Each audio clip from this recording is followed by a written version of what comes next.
stinky Legend of Limburger. Some foods are famous for their flavor, others for their funk.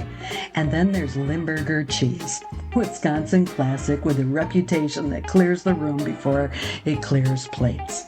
But don't let the smell scare you. Today on the Traveling Cheesehead podcast, we're diving nose first into the fascinating, stinky, and surprisingly tasty story of Limburger cheese. Who makes it, where to get the best sandwich, and why on earth you'd ever want to try it. My name's Danelle Gay, and I'm your host.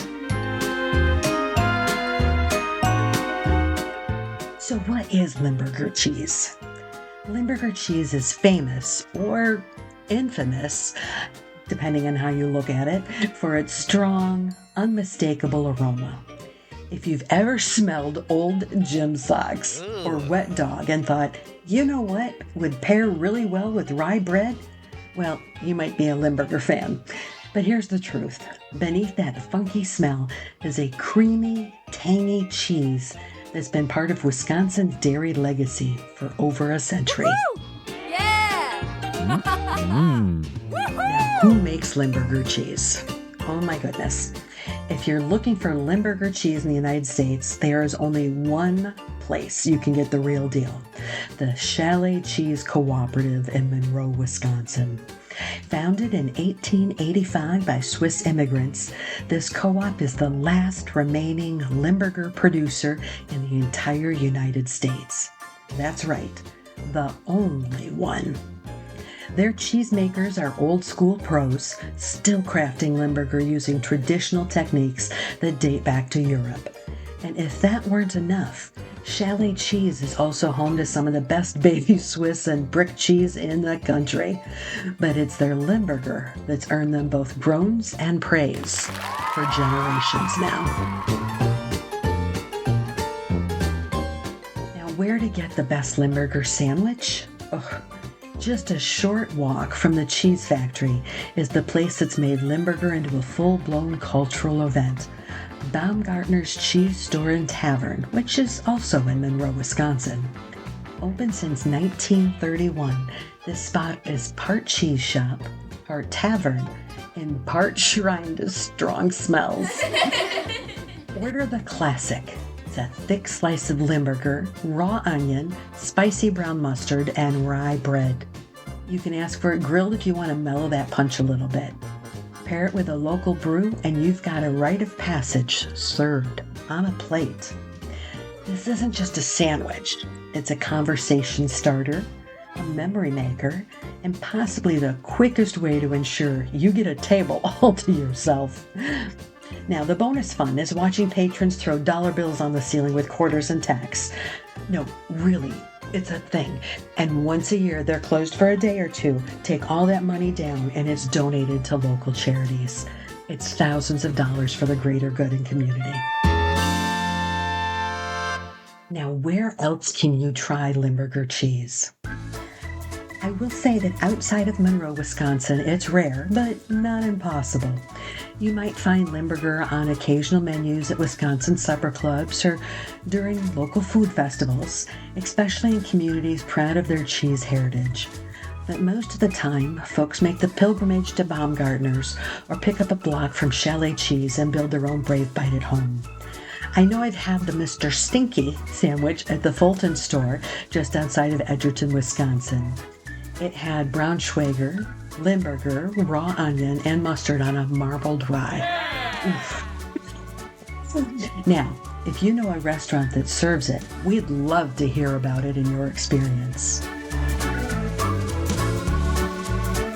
Now, there's Cheese Days in Monroe, and that's on the even years.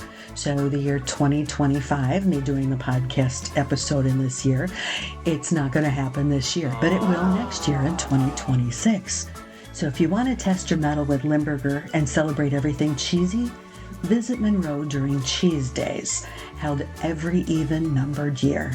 It's a weekend-long festival full of food, music, dancing, and yes, the Limburger experience.